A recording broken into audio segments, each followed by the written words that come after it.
Hola, ¿qué tal? Bienvenidas y bienvenidos a La Script, el programa de cine, series y la vida misma. Y la vida nos trae a Valladolid. Estamos en la Seminci, en el Teatro Calderón, y vamos a hacer un programa desde este festival que además cumple 70 años, una edición maravillosa que ha creado el director del festival, José Luis Cienfuegos, y su equipo.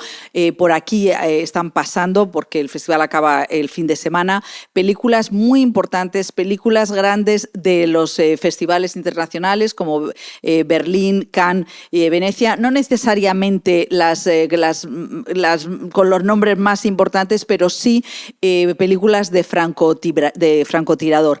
Y también por aquí pues van a pasar grandes directores españoles como Fernando Franco, Rafael Cobos e Isabel Coixet, que inauguró el festival.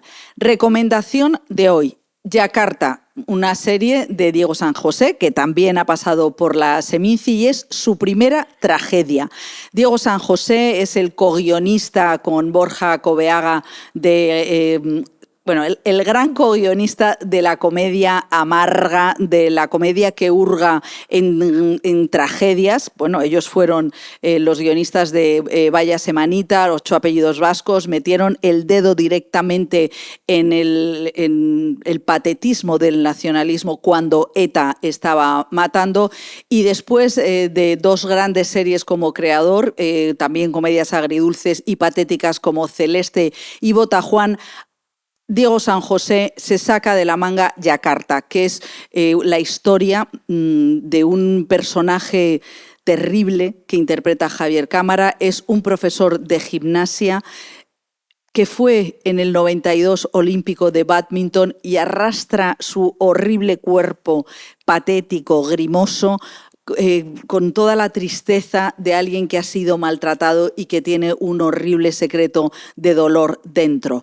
Bueno, pues es la historia de este profesor de gimnasia, ojeador de bádminton, que se encuentra con una jugadora de 17 años, que es Carla Quílez, la protagonista de La Maternal, y juntos van dando tumbos por las pensiones de los campeonatos provinciales de bádminton, arrastrando toda su mediocridad. Y son personajes un poco como Todd Solondz, ¿no? De Happiness, esos personajes que te duele mirar, y realmente él compone una tragedia nada épica, todo lo contrario, con muy pocos momentos de comedia, pero sí de enormes interpretaciones, como la de Javier Cámara, Carla Quílez, y ojo, 2 capítulos cara a cara con David Lorente, al que también veremos este año en Anatomía de un instante. No es una serie para muy cafeteros, es una serie para valientes y para gente que quiere arriesgarse viendo la carrera y la evolución de Diego San José, que se está adentrando en terra ignota. Así que empezamos ya La Script. Tenemos por aquí en esta sala a Luis Tosar y María Rodríguez Soto, que vienen a charlar con nosotros. Así que vamos ya, y antes mirando que nos patrocina Kaiku Café Latte. Empieza La Script. Se me ocurrió algo. Solo con que baje y cojo uno de esos paquetes. Si no consigo dinero, me quitan a las niñas. No hace falta que te sientes, ya estábamos terminando. Voy a denunciarte, Antonio. Llevas años sin pasarme nada por las niñas. ¿Tú eres imbécil? Llevo toda mi vida debajo del agua. Fuera no sé. Tienes 3 disparos. 24.000 euros. Un día eres feliz y a los 3 segundos estás muerto. 1, 2, 3. Los Tigres, 31 de octubre, solo en cines.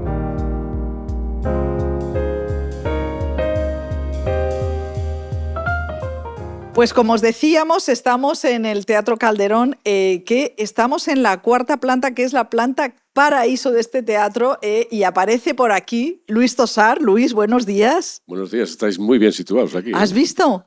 Los Kinotikers. En lo más alto. En lo más alto, que bueno, en el teatro lo más alto, estas entradas son lo inverso. Claro, aquí en este caso en lo más alto ves peor, pero bueno. O sea, espero que por lo menos estén sentados. No, aquí para coger las entradas del cine, claro, verlas desde aquí es chungo. Bueno, la entrevista se emite el jueves, pero estamos domingo. ¿Es domingo? Domingo por la mañana. Esta noche se estrena Golpes. que es la ópera prima como director de largo de Rafael Cobos, el co-guionista de Alberto Rodríguez. Estoy espesa. Es domingo por la mañana. Es domingo, claro. ¿Qué tal? ¿Cómo te encuentras? Pues muy bien, venimos ¿Sí? ahora de la rueda de prensa y no sé, ha sido un buen feeling, la verdad, con la gente y con la manera en que han recibido la película y cómo creo que la han entendido, porque no es una película, no voy a decir que es compleja, que sí que tiene cosas complejas, pero digamos no es una película fácil en el sentido de que no da todo demasiado mascado al espectador. Creo que propone un ejercicio interesante para rellenar los huecos que faltan, que es una cosa que yo, por otro lado, echaba de menos y echo bastante de menos en general en el audiovisual hoy día, ¿no? Bueno, es que la elipsis es un regalo para el espectador, que no te lo expliquen todo, que te lo den la cuchara con el potito. Sí. Cuéntanos un poco el argumento de Golpes para que yo no lo cuente todo, sino que si tienes que hacer un spoiler, que lo hagas tú y nos quedemos tranquilas. Sí, voy a intentar no liarla. No, básicamente, en síntesis, Golpes es la historia de dos hermanos que perdieron a su padre durante la posguerra, un represaliado, y bueno, y estos críos han tenido que salir adelante como han podido. Yo interpreto al hermano más mayor, que es el que se comió seguramente más parte de la responsabilidad en todo esto, y que finalmente se convierte en un policía del franquismo, al que agarramos ya en la etapa de la transición, ¿no? Y en esta etapa de la transición, el otro hermano, que ha llevado su vida por otros derroteros, es delincuente, pues resulta que está operando y atracando por la ciudad. Y a este señor, a Sabino, le encargan, bueno, ocuparse de este caso, que es justamente su hermano. Y ahí, pues bueno, vamos a encontrar a estos dos hermanos que vuelven a verse después de mucho tiempo y que vamos a descubrir que hay un sueño, digamos, oculto en los dos, pero que uno está dispuesto a llevarlo a cabo y el otro, bueno. Bueno, es que también en el programa hemos hablado con María Rodríguez Soto, que también habla del año, o sea, de las memorias, ¿no? De las memorias. Y es muy interesante esta película que vuelve a la transición. Y la transición, que parece que era como un abrir la ventana a un nuevo mundo, está aquí atrás, pero con historias muy aquí atrás. ¿Cómo has vivido? O sea, ¿qué te interesa de esta reflexión sobre la transición que hace Rafael Cobos? Bueno, creo que él con Fernando Navarro, el co-guionista, han propuesto una línea de debate interesante, porque es verdad que nos hemos tragado un poco el cuento de la transición en general, hemos todos llegado a un consenso maravilloso en el que en su momento evidentemente tuvo mucho sentido, necesitamos cambiar este país, necesitamos caminar hacia otro lado, venimos de 40 años de oscuridad y tenemos que ir hacia un futuro que además es un futuro que nos envuelve por todos lados, que era el caso de España, un país muy atrasado en muchos sentidos, pero con un entorno muy luminoso, ¿no? Y bueno, decidimos pactar que ese ejercicio, tal como estaba, era bueno, ¿no? Décadas después nos vamos dando cuenta de que seguramente hay mucho que revisar de todo esto, ¿no? Y, por ejemplo, en el caso de estos personajes en la película En Golpes, son gente que se expone precisamente a esto, a una España totalmente cambiante, totalmente nueva, para unos más que otros, y que básicamente los parámetros que llevaban y con los que funcionaban hasta ese momento ya no tienen sentido, ¿no? En el caso de Sabino, por ejemplo, es un señor que lo explica, ¿no? Con esta metáfora del caballo de cartón, porque es un tipo que está ahí como abaneándose tieso, sin saber muy bien para dónde tirar. ¿Por qué? Porque no tiene ninguna herramienta para hacerlo, ¿no? Es una generación, además, que es la generación de mi padre y de muchos otros, que les tocó entrar de pleno en una sociedad totalmente nueva. Sí, la generación nacida como en los 40, ¿no? Sí, claro. Entonces esta gente... Que eran jóvenes en los 60, tenían 40 en los 80... Efectivamente. Que eso es muy interesante, ¿no? Ver cómo le fue a esas generaciones. Claro, tuvieron un cambio muy fuerte porque los que en los 80 tenían 20 años, bueno, la gozaron, ¿no? Y hoy día te lo cuentan como un episodio maravilloso, pero los que tenían 40 y pico y les tocó todo eso, dijeron, joder, y a ver cómo se hace esto, ¿no? No, realmente, también es interesante que Rafa Gobos, que también había sido el guionista de La Isla Mínima, ¿no? Cómo ese grupo, ¿no? de cineastas sevillanos han hecho ese esfuerzo por ver a los adultos que habían nacido en el franquismo y que en la transición, es verdad, lo de los dos mundos me parece muy interesante. Luego, en esta película que se va a estrenar el 5 de diciembre, coincides con Jesús Carroza, que era aquel niño macarra de 7 vírgenes, y que luego bueno, por supuesto ha seguido en el equipo de Alberto Rodríguez en muchas películas, y con el que tú has coincidido en Zelda y en El Niño. ¿Cómo es? Es que me parece un actor como hipnótico, pero a la vez desconocido. O sea, ¿cómo ha sido trabajar con Jesús Carroza? Que yo creo que está de premio total, absoluto, Total. Y que me ha parecido fascinante en esta película. Bueno, es un actor maravilloso, Jesús. Es un actor orgánico, honesto. Su manera de estar, joder, llama la atención cuando estás trabajando con él y cuando estás en directo viéndolo. Impresiona, porque es un tipo muy, muy real en todo lo que ocurre con él cuando está interpretando, ¿no? Y eso yo creo que así lo tiene desde que era muy, muy jovencito y desde que era muy pequeño, cuando seguramente aún no estaba ni en sus planes ser actor, o estaba haciéndolo de manera accidental casi, ¿no? Y luego es verdad que hemos tenido la suerte de coincidir en 2 ocasiones, en Zelda y en El Niño, que esto también nos ha venido muy bien, ¿no? Para establecer esta relación, ese pozo que te va quedando, y a medida que van pasando los años y gente con la que has tenido buena complicidad y buen estar, luego cuando tienes que afrontar una relación que ya tiene que ser más profunda, que es la de hermanos, pues viene muy bien. Y con Jesús es muy fácil. Pero es verdad que Jesús es un tipo muy discreto. Es muy discreto, muy tímido, yo creo que ha hecho pocas entrevistas. Discreto, no le gusta mucho el mundo de la prensa, eso es verdad. Claro, le pone más nervioso, no es un mundo en el que se sienta cómodo, porque él en su vida es una persona... Claro, es que eso los que hay que pasar, es una parte más de vuestro trabajo. ¿Tú cómo te has relacionado en los primeros años con la realidad de que la película hay que promocionarla? Bueno, al principio siempre estás un poco reacio, de una manera un poco absurda, porque en realidad tú tienes la sensación de que te estás traicionando a ti mismo, teniendo que hablar del personaje, porque tú ya has comunicado lo que tenías que comunicar, ¿no? Entonces esta sensación cuando eres muy joven de decir, ¿pero por qué tengo que explicarlo? Si yo ya he hecho lo que yo sé hacer, ya está, ¿no? Y luego tienes que ilustrarlo, ¿no? De alguna manera. Pero cuando ya asumes que esto es parte del juego y que además realmente es la manera de que tiene que funcionar, porque si no es que es prácticamente imposible que la gente se entere de que has hecho algo, ¿no?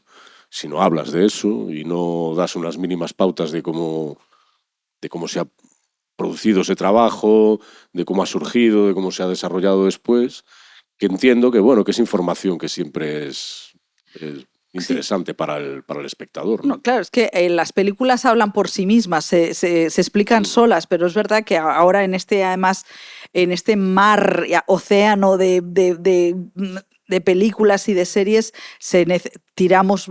Sí, y cada vez más, quiero decir, yo he notado la evolución así a lo largo de los años, de que cada vez es más difícil encontrar un hueco y colocar tu producto, por así decirlo, porque el bombardeo es constante. Sí, es que estaba viendo tu carrera, ¿no? Que siempre ves tu lista de nominaciones a los Goya, que es curioso porque tú has seguido teniendo, o sea, hay actores que están en una década muy floridos, pero tú en todas las décadas, el año pasado por la Infiltrada, claro, y veo que tu primer Goya es el de Los lunes al sol, que fue la ceremonia del no a la guerra, tú que tenías 30. Sí, por ahí. Sí. Y entonces fue porque de repente digo, estabas ahí, que es un poco como el otro día me llamó un compañero periodista para decir, tú estuviste en la ceremonia del no a la guerra, y yo como periodista tuve la sensación primera de que Informativos nos llamaba. O sea, que la política entraba seriamente en el cine. Yo no sé cómo viviste tú porque ya llevabas unos años de actor, ¿cómo llegaste a ese cambio en el que tú notaste que el cine cambió de lugar? Bueno, es que al estar tan dentro, digamos, del movimiento, no sé si fuimos muy conscientes en ese instante, porque venía todo, claro, se produjo lo del Prestige, se produjo el tema del no a la guerra, todo un poco al mismo tiempo. Se empezó a mezclar, había muchísima movilización. En el mundo del cine estábamos todo el rato movilizados. Es cierto que no había redes sociales, pero sí que funcionábamos con mensaje, enseguida nos convocábamos, había actos todo el rato, ¿no? Y estábamos muy activos en esos años. Y eso siguió durante un tiempo así, de manera muy presente, y lo que pasa es que es verdad que empezó a producirse la reacción, ¿no? La reacción hacia la estigmatización, por así decirlo, del mundo del cine como algo que es necesariamente de rojos y necesariamente de revolucionario, ¿no? Ponte tú. Y empezó, yo te diría que incluso un cierto malestar dentro de la propia industria, porque había mucha gente que no se sentía retratada con eso y sin embargo la retrataban ahí, ¿no? Que es una cosa que a mí también siempre me ha parecido un poco injusta, porque entiendo que cada uno es libre de expresarse como quiera, pero también uno es libre de no expresarse. Claro. Y de no, por eso tienes que estar incluido, digamos, dentro de un movimiento que no deja de ser ideológico, político, como quieras llamarlo, ¿no? Pero bueno, son los riesgos, digamos, de... ¿Y tú como la evolución, tú crees que ha sido positivo? O sea, porque yo ahora sí que veo que hay una mirada política hacia el cine, que el cine habla de política y la política y la historia se explican a través del cine. O sea, yo tengo la sensación de que vuestra generación nos ha explicado como país bastante. Bueno, yo tengo la sensación de que nosotros somos una generación que nos ha tocado hacernos muchas preguntas al respecto. Y nos ha tocado ser también contestatarios. Y yo creo que el cine no se puede entender si no tiene al menos unas cuantas ramas importantes y bien posicionadas para hacer que la sociedad también avance y se pregunte cosas que son necesarias, ¿no? Pues en el caso de esta película, sin ir más lejos, no deja de ser una pregunta que nos hacemos. ¿Tenemos que hacer un ejercicio de memoria? Sí, evidentemente tenemos que hacerlo. Este país está permanentemente dividido. Durante décadas hemos estado siempre divididos. Y la metáfora de estos dos hermanos no deja de ser eso, ¿no? Dos tipos que se han criado juntos, pero en algún lugar no se entienden. Y en algún lugar piensan cosas completamente diferentes, ¿no? Y esta es la historia de nuestro país. Pero evidentemente, si no se habla, es imposible que se resuelvan las cosas, ¿no? Si estamos permanentemente en la reacción, nada ocurre. ¿Por qué? Porque lo reactivo no conduce a nada. Es que estamos en un momento tremendo de esa... Sí, y yo creo que también es porque nosotros quizá nos hemos relajado demasiado. Por un lado, porque hemos tenido que estar muy activos, digamos, en la contestación, pero igual hemos estado menos atentos en cómo pasar el relevo a los que venían detrás. Entonces los que vienen detrás tengo la sensación de que a veces están un poco más despistados con esto y de repente creen cosas que son un poco extrañas, ¿no? El otro día escuchaba un reportaje que salía en televisión en la salida de la universidad en Madrid y había un porcentaje muy alto de chavalitos que afirmaban que con Franco se estaba mejor, que es una frase totalmente aprendida. Pero una frase totalmente aprendida en un chavalito de 17, 18 años, 19, es un poco preocupante, ¿no? Claro, porque es un poco como en tu casa nadie te ha dicho dónde estaban, no tus abuelos, que tendrán ahora 80, sino tu bisabuelo o tu bisabuela. ¿Cuál es la historia, no? ¿Cuál es la historia familiar? Que me gusta mucho cómo la película Golpes viaja, se explica el país a través de esta familia. Y tú, que no has dejado de tener trabajo desde siempre, ¿cómo te lo explicas? Porque tú has tenido suerte, sí, eres bueno, sí, pero además, ¿tú qué condiciones tienes para haber podido estar en una industria dura? No sé, igual no soy el más indicado para contestar a esta pregunta. ¿No? No, porque entiendo que hay factores que claramente no dependen de mí, no... O sea, yo soy una persona, dedicada a mi trabajo, me he comprometido con esto. Creo que tampoco tengo mal ojo, pero no siempre he hecho lo que me apetecía hacer. Entonces, bueno, creo que ha habido una serie de condicionantes que juntos, bueno, pues han ido provocando esto. Pero creo que hay algo que a mí se me escapa, o sea, no sabría analizarlo. Seguramente alguien desde fuera tenga una idea más concreta de cómo cómo esto se ha producido, pero no sé. Y como actor, ¿en qué momento te das cuenta de que tú no tienes un personaje, no estás encasillado? ¿Tú eso lo has fomentado como actor? Sí, lo que pasa es que yo creo que lo del encasillamiento depende de qué espectador lo diga. O sea, quizá tú no, porque tú ves mucho cine y has visto mucho cine que yo haya hecho, pero hay espectadores que solamente me han visto en un tipo de personajes. Y yo, de hecho, tengo la sensación a veces de que tengo como varias carreras. Unas carreras para un tipo de gente y una carrera para otro, ¿no? ¿Y qué carreras son esas? Pues el de malo, digamos los personajes de malo, que hay gente que solamente me ha visto de malo y que además cuando me lo dicen, tú siempre haces de malo. Y yo, no, en realidad no siempre hago de malo, lo que pasa es que cuando hago de bueno igual no se ve tanto o a ti no te interesa mucho, ¿no? Claro. Y hay gente que dice, pues yo nunca te he visto hacer de bueno. Y yo, joder, pues he hecho unas cuantas veces, ¿no? ¿Y cuál es?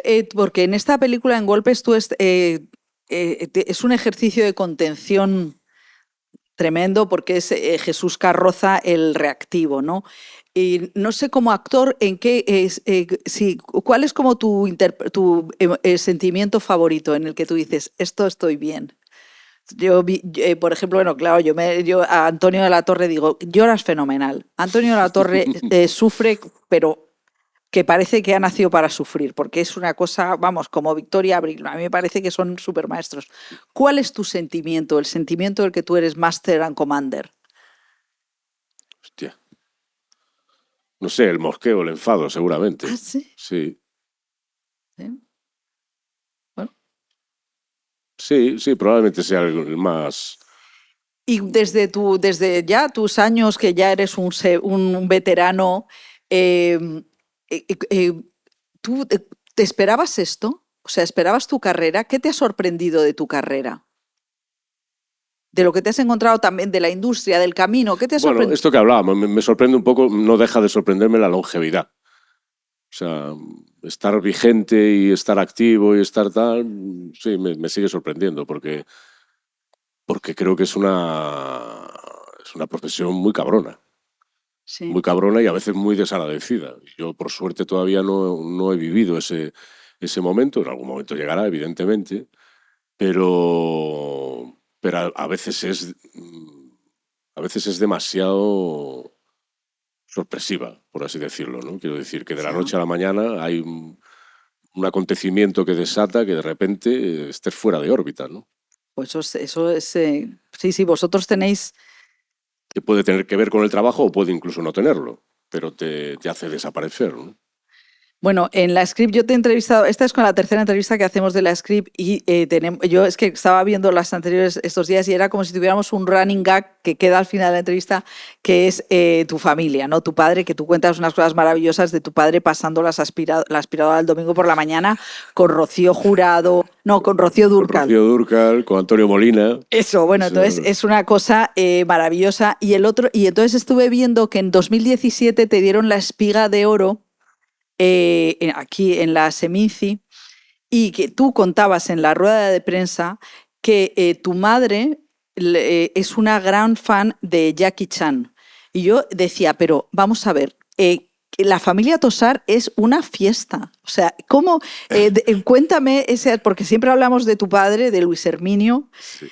Pero cuéntame esa vertiente, esa fan de Jackie Chan que es tu madre del cine de acción. De hecho, hay un ranking y Jackie Chan no es de los primeros. Realmente el ranking de mi madre era, por este orden, Chuck Norris, luego sí, no, Charles Bronson, Chuck Norris y Jackie Chan. Y luego Clint Eastwood ya, pero dentro de, digamos, de los un poco... amanerado casi para ella, ¿no? ¿Y tú veías las películas con ella? ¿Tú recuerdas? Sí. No, mi madre tiene frases míticas de decir, pero a Rubia es tonta, en vez de ir a pedir refuerzos, que vaya. Porque ella habla con las pelis, claro. ¿Y tu madre a ti cómo te considera como actor de acción? ¿Qué Luis Tosar le gusta a tu madre? Pues no les he dado muchas alegrías en ese sentido. Algo, pues La sombra de la ley, yo que sé que había unas buenas peleas y tal. Y ahí le dije, mira mamá, igual la disfrutas, porque aquí hay hostias como panes. Lo que pasa es que yo creo que ella, con su hijo, ya cambia un poco la cosa. O sea ya si es su hijo el que recibe o incluso da, yo creo que no le resulta tan divertido. ¿Y a ellos les pareció bien que tú fueras actor? No les pareció mal. ¿No? No, tampoco tenían grandes elementos de juicio para saber si eso era una buena idea o mala. Entonces dijeron, bueno, no sé, hazlo si quieres, yo qué sé. Ah, bueno. Pero siempre fueron, sí, no fueron nada represivos mis padres en ese sentido, ¿eh? A pesar de ser gente muy humilde que venía de la aldea, de tener muy pocas oportunidades de estudiar y de acceder a una educación, pero en ese sentido siempre tuvieron una mente muy abierta, nunca les pareció una cosa extraña, por así decirlo. Bueno, dejo para la próxima lo de la caza furtiva de tu padre. Es que, de verdad... Menos mal que prescribió, porque si no ya entramos en problemas. No, es que lo de la familia Tosar es una película en sí misma. Pero no era caza, era pesca, ¿eh? ¿Era pesca? Sí. Bueno, lo dejo porque esa tiene... Ya para la siguiente, es que cuando escuché lo de tu madre me pareció maravilloso que hubiera esa clasificación. Bueno, y antes de terminar, te tengo que hacer la pregunta de nuestro patrocinador, Kaiku Café Latte. ¿Qué es lo que le da energía a Luis Tosar? Seguramente mis niños es lo que me da energía 100% ya a día de hoy. Sí. ¿Tú tienes un buen despertar matutino con la chavalería? Sí, tengo bastante buen despertar. Y ellos tienen... Depende del día y depende de cada uno de ellos. Pero son activos, son muy activos. Eso sí. Ah, bueno, o sea que eso no te ha pesado. No. Ah, mira. No. Yo siempre he tenido en general buen despertar, ¿eh? O sea, es decir, no soy una persona remolona. Me gusta despertarme con energía, tomar un buen café, pum, pum, pum, y normalmente pensando que el día va a ser maravilloso. Luego ya otra cosa es que se tuerza o no, pero... Ah, oye, qué bonito. Pero de entrada soy muy positivo con respecto a lo que va a ocurrir o puede ocurrir. Bueno, Luis, pues muchísimas gracias por haberte pasado por la Script y bueno, ya nos veremos a lo largo del camino. Seguiremos contando. Muchas gracias, nosotros seguimos en la Script. Se me ocurrió algo. Solo con que baje y cojo uno de esos paquetes. Si no consigo dinero me quitan a las niñas. No hace falta que te sientes, ya estábamos terminando. Voy a denunciarte, Antonio. Llevas años sin pasarme nada por las niñas. ¿Tú eres imbécil? Llevo toda mi vida debajo del agua. Fuera no sé. Tienes 3 disparos. 24.000 euros. Un día eres feliz y a los 3 segundos estás muerto. 1, 2, 3. Los Tigres, 31 de octubre, solo en cines.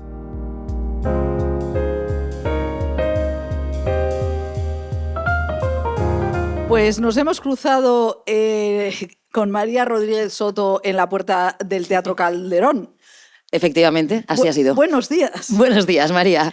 Bueno, ya hemos contado que estamos aquí en la Seminci y ayer estrenasteis Frontera, que es la última película de Judith Colell, que lo digo siempre mal, esa ella. Que es difícil esa, ¿eh? Colell.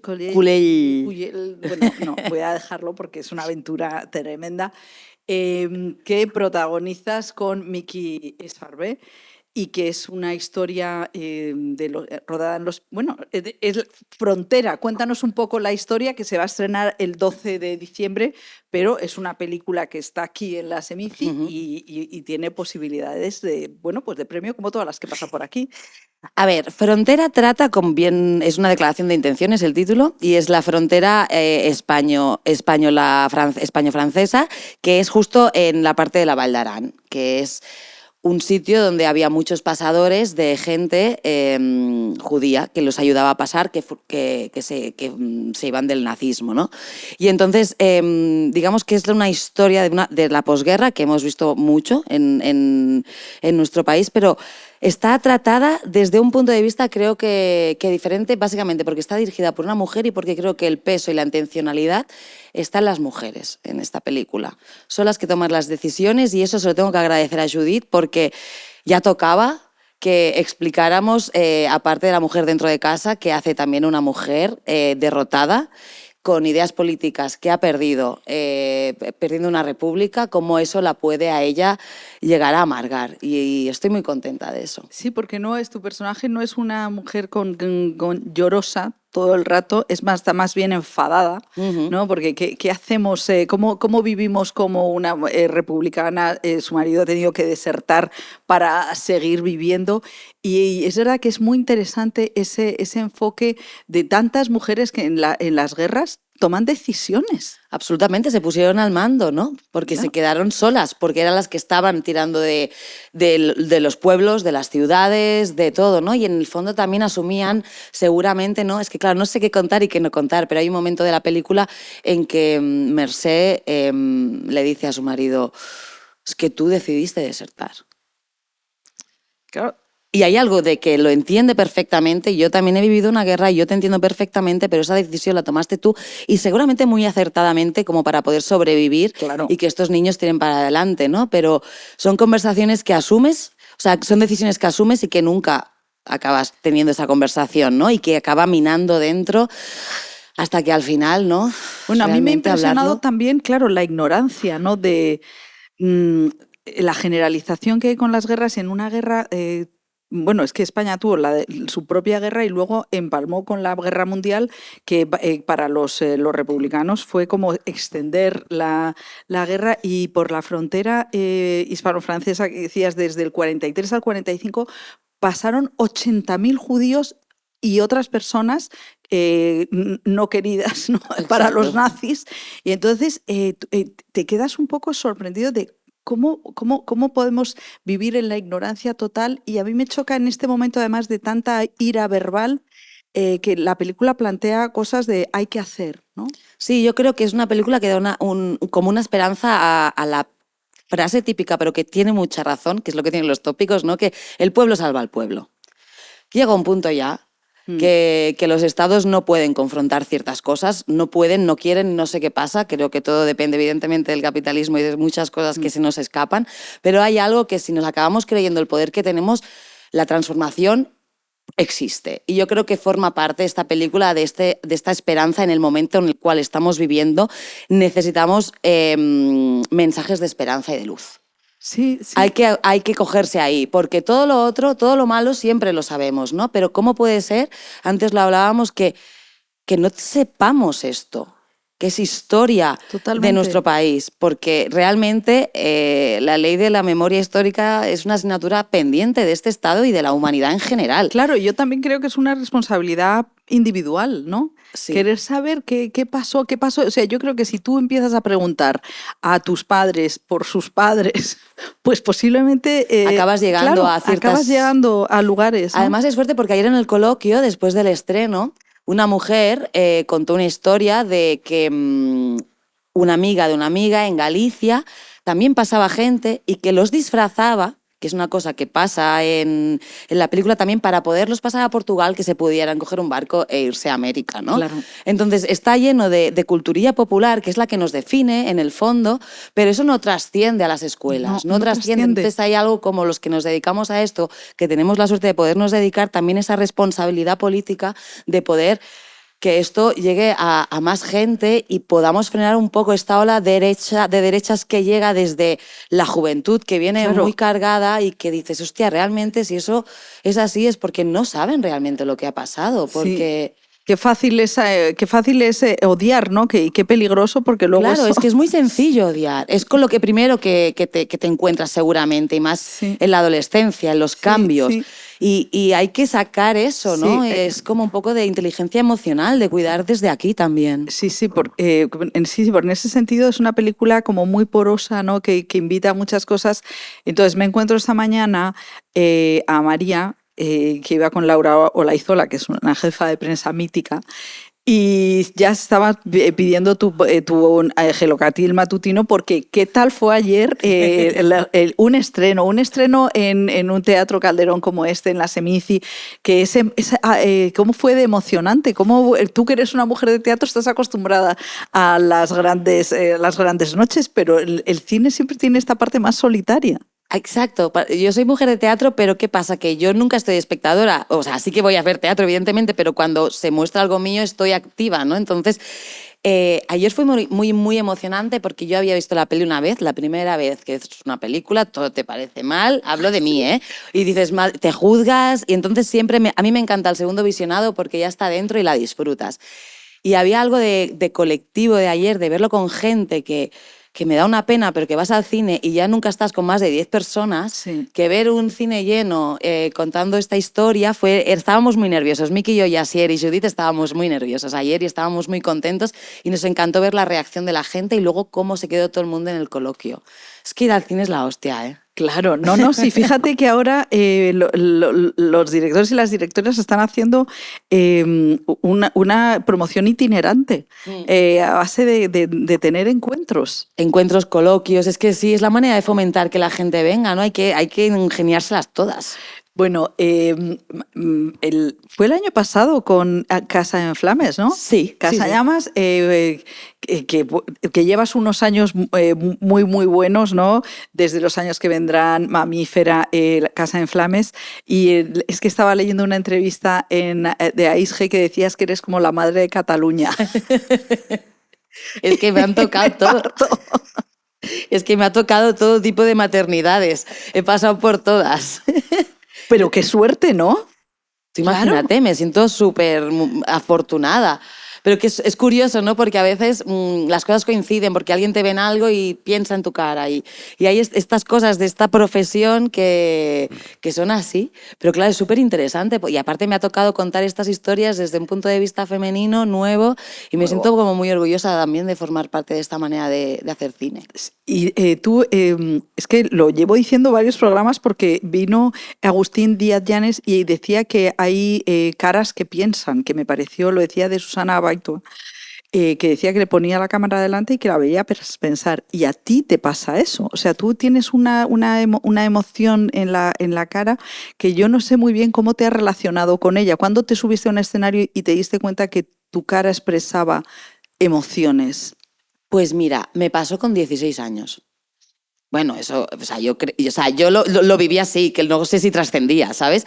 Pero realmente yo hago teatro, pero de extraescolar en el colegio desde que tengo 6 años y era como ir a básquet, o sea, era diversión pura, diversión pura, diversión pura, hasta que un día hicimos una muestra de teatro juvenil en Barcelona. Entonces había pues diferentes grupos de teatro, hacían una pequeña cápsula. Y yo hice una cápsula de una obra de teatro que se llama Dani y Roberta, que es como un encuentro de una pareja una noche. Y me acuerdo de entrar en el escenario, pero que yo había ensayado con mi mejor amigo, estábamos ahí, jijajaja, y de repente salir del escenario y mi colega me dijo, pero María, ¿qué has hecho? Y digo, he flipado. Y le dije, si esto es así, yo me quiero dedicar a esto. Fue como una especie de revelación y yo me acuerdo también que vinieron mis padres y me dijeron, pero María, ¿qui eras? Digo, no sé, ¿qué ha pasado? Pero se abrió algo y a partir de ahí como que le dije, que me acuerdo que empecé a hacer teatro como de manera más seria, entré en el instituto y me pasa una cosa muy curiosa porque cuando empecé a hacer cine, claro, el lenguaje es absolutamente diferente teatralmente y en el cine. Entonces, claro, yo en un primer momento no entendía porque todos los directores me iban bajando y pensaba, no sé qué les gusta de mí, todo el rato me dicen que no hagan nada. Claro. ¿Es eso? Y es eso. Y entonces entendí, hostia, que saben que no hace falta que haga nada, que compensarlo, ¿sabes? Claro. Y ya estoy transmitiendo. Entonces, claro, es muy divertido llegar a ese punto porque entiendes muchas otras maneras de funcionar. Ahora, tiene una cosa un poco como mágica, ¿no? Lo de quién eres. Sí. O sea, ¿en qué cómo...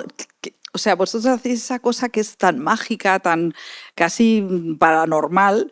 ¿Y cómo se hace eso con oficio? Pues yo creo es que tiene tanto que ver con el juego y con el no tener pudor. ¿Ah, sí? A mí me pasó, me pasó que cuando me saqué el pudor de encima, el miedo a fracasar, que eso te lo da los años, en el fondo. Y en la carrera, por ejemplo, yo recuerdo el primer año que me sentía como súper cerrada, me costaba, me sentía juzgada. Claro, es que nuestro curro, el juicio es como una cosa como heavy, ¿no? Porque tienes como muy presente, pero cuando te olvidas y vas a jugar y dices, bueno, pues ¿qué va a pasar si me equivoco? Que le va a gustar menos a una persona, que no le va a llegar esta frase, que no sé qué, y te relajas desde este punto de vista. Y empiezas a experimentar, es cuando también llegas más a tu yo más personal, que es cuando te puedes diferenciar más de todo el mundo. Y no es que sea mejor o peor, es que es más genuino. Porque no hay nadie como tú, ¿no? Y en ese sentido creo que sacarte el lastre, dejarte de juzgar físicamente, que eso también nos cuesta mucho a las mujeres en esta profesión, porque también... Claro, es que... Es complicado, pero cuando intentas y consigues algo de esto y te subes a un escenario o en un set y lo que haces es disfrutar y escuchar sobre todo al compañero o compañera es lo que también a mí me libera más, porque creo que ahí creas. Claro. Pero no, bueno, que siempre me parece sorprendente, es verdad, yo me acuerdo cuando Adriana Ozores trabajaba en la Compañía Nacional de Teatro Clásico con Marsillac, y yo la empecé a ver en el cine y pensaba que era como una de las actrices que mejor susurraba. ¿Sabes? O sea, me daba la sensación, digo, que susurra como nadie. O sea, que tiene que ver el viaje del teatro al cine en susurrar. O sea, el cine parece que claro, te pilla más. ¿La cámara te lee más? Te lee más. Yo creo que tiene que estar, o sea, hay un camino igual, pero el nivel de expresividad es diferente, ¿no? O sea, todo tiene que estar como en un tubito pequeño dentro de ti. Y todo tiene que pasar por la mente. Y luego también hay trucos absurdos que a veces que nos decimos entre los actores, ¿no? Por ejemplo, con Enrique Auqué un día me decía, yo cuando sabes eso que te alargan el plano, que se va un personaje y te quedas como ahí solo, no sé qué, lo que empiezo a hacer es como mirar así, empezar a buscar enchufes. Claro, o sea, entonces realmente das cosas que puedes jugar con ello, porque es muy divertido también. Es como tener el control y no tener miedo de probar. Claro. ¿Y no tienes la sensación de que vivís en otra galaxia? Quiero decir, esta conversación no la tienes con una abogada.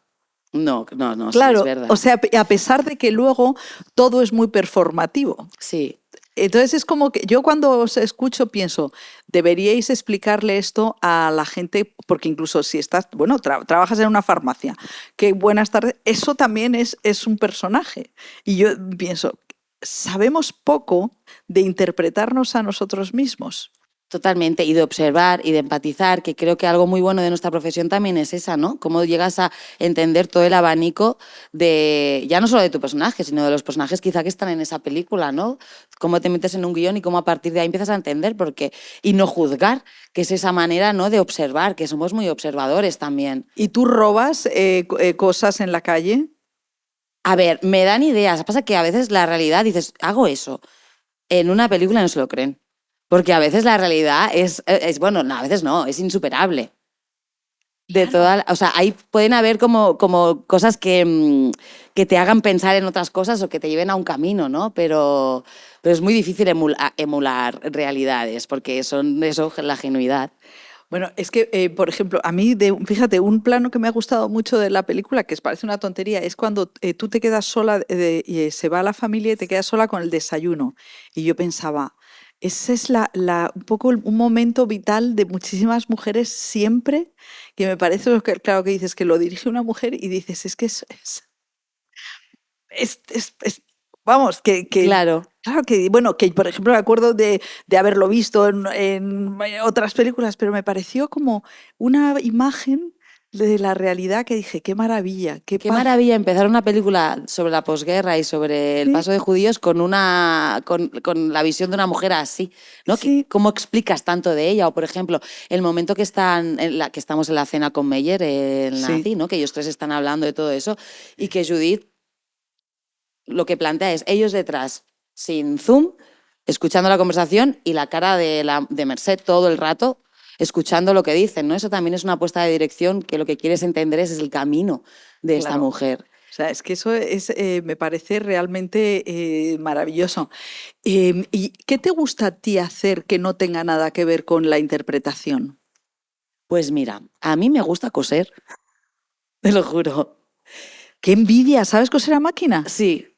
¡Ostras! No tanto como mi madre, que es una jefa que, vamos, que viste a mi hija y mi abuela también cosía muy bien. Sí, me relaja muchísimo. Para mí es como una especie de meditación. Se me pasan las horas. ¿Y cuándo has aprendido a coser? Pues mi madre y mi abuela me enseñaron. Y entonces luego ya también hice un curso de patronaje en momentos así que no trabajaba. Y nada, y ahí voy haciendo. Pero vamos, que hago neceseres y cosas así, ¿eh? Ah, o sea, bueno, pero me parece maravilloso Poco, porque sí. es un poco lo de Givenchy, cuando no, Balenciaga.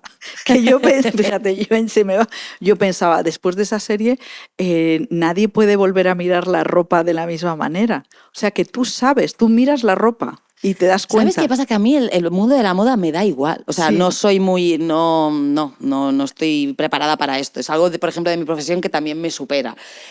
Lo que me gusta es el hecho de yo hacer algo para mi gente o para mí, pero algo, o sea, pequeño. No te sé hacer una camisa. Te sé sacar un patrón, cortar y hacerlo. Lo que pasa es que estéticamente no es lo que me interesa. Lo que me interesa es la labor de construir algo con las manos, lo artesano, ¿sabes? De llegar a irte a buscar una tela que te gusta, una tienda, todo lo que implica. Me has dejado completamente... Muerta. No, porque eso me parece máxima admiración. O sea, ¿tú te haces tus cortinas? No tengo cortinas, pero me las podría hacer, sí. Es que eso me da muchísima envidia, ¿no? Es que me encanta porque te pregunto cosas y de repente dices, vamos, lo típico es ¿y qué hubieras querido, o sea, qué hubieras sido si no hubieras sido esta María? Pues Eres- mira, yo entré a periodismo. Pero porque no, mis padres me dijeron, bueno, si no entras en el Instituto del Teatro, haz una carrera en un primer momento, bla, bla, bla. Entré y entonces ya pues renuncié a periodismo y entré al instituto. También me hubiera gustado ser matrona, Matrona. pero todo esto son cosas que mi cabeza cómo va, pero vete a saber. Pero sí, matrona me parece un oficio que está como muy en contacto con la humanidad y con la tierra y entonces debe ser durísimo también Debe porque ser deben muy haber duro, momentos ¿eh? muy duros. Sí, eso Pero de mucha luz, nunca mejor dicho. de mucha luz. ¿Y cuando tú dijiste en esos 16 años después de ese momento de que... De revelación. Claro, ¿tus padres cómo lo tomaron?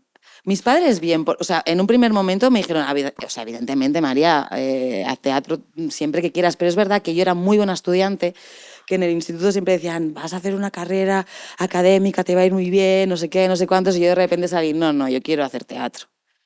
Y entonces desde el instituto me apretaban mucho para que hiciera filosofía, para que hiciera algo así. Y yo dije, no, yo necesito expresarme más. Entonces, por ahí entré en periodismo, ¿no? Y mis padres me decían, claro, mis padres los dos son maestros. Entonces, ellos me han permitido siempre hacer lo que quisiera, pero no eran conscientes de lo que significaba este mundo porque nunca han estado en este mundo, ¿no?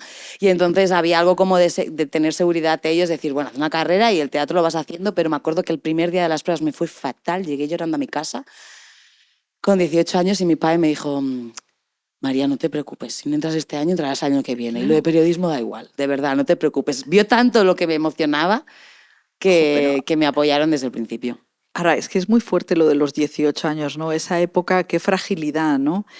Claro, porque vosotras hacéis unas apuestas. O sea, a mí me parece que esas adolescencias es como un túnel, ¿no? Que casi mucha gente sale a los 25, ¿no? Y esa apuesta, ¿tú has creído siempre en ti? O sea, ¿tú tenías la sensación de que tú ibas a poder? No ¿no? siempre. O sea, que iba a poder con la vida, sí. No, con la evidentemente. vida sí, con el trabajo. Con el trabajo, bueno, es que he pasado momentos complicados en ese trabajo, de no tener nada de trabajo, de trabajar en muchas otras cosas, entonces valoro mucho este momento que tengo porque sé que que es caduco, que no tiene por qué ser siempre así. Entonces ha habido momentos, sobre todo de los 25 a los 31, fue complicado para mí y pensé, no sé si voy a llegar. Mientras puedo hacer una obra de teatro al año, pero con eso no puedo vivir y si tengo que trabajar de otra cosa, pues trabajaré. Me siento contenta. ¿Y tú crees que estás, o sea, porque has llegado en un momento en el que hay más representación de las mujeres, por ejemplo, para los de fuera de Cataluña, Emma Vilarasau fue como porque no la conocíamos más, Sí. ¿no? Sí. O sea, que es una cosa... ¿Cómo te relacionas tú con esa generación de mujeres? O sea, ¿dónde estamos? ¿Hacia dónde vamos? ¿Tú crees? Porque a mí muchas veces me da miedo que este momento feminista tenga un paso hacia atrás. Sí, como el efecto rebote, ¿no? Sí. Hacia atrás.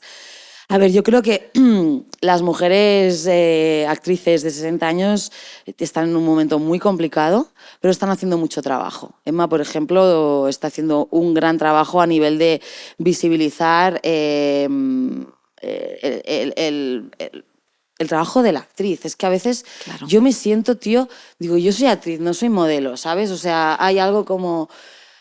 Intento como no estéticamente también, evidentemente, todos nos gusta salir guapos y guapas, pero a mí no me tienes que reclamar que sea aquí nadie. Yo lo que tengo que hacer es expresar, ¿no? Y no tener miedo a envejecer, porque una vez, ¿no? Me fui a hacer un masaje en la cara y me dijeron, no, y aquí ahora ves, ya estás llegando a los 40 años y esto no sé qué.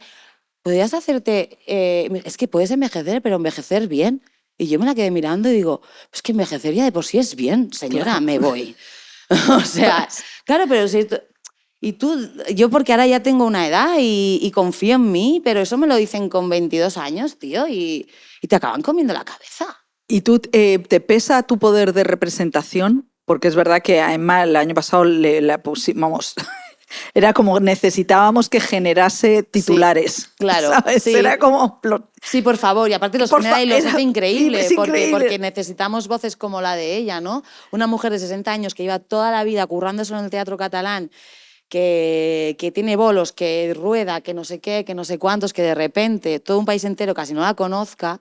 Eso. ¿Y tú te sientes presionada por tener por Sí. ser un referente? Sí, no, claro, porque pienso yo, ¿referente de qué? Hay algo como que, pero bueno, también hay que como relajarse con eso y también asumir que tienes una responsabilidad, eso también es una cosa que me cuesta, pero también tienes que coger la responsabilidad que tú quieras y creo que Emma ha hecho muy bien de coger esa responsabilidad de reivindicar el trabajo desde su edad y ya dejar de coger a chicas de 20 años para hacer gente de 30, para mujeres de 40 coger de 30 y irnos siempre 10 años más abajo. Claro. Y ponernos siempre novios 15 años más arriba. Es que eso Porque es una fiesta, ¿eh? están caducados ya.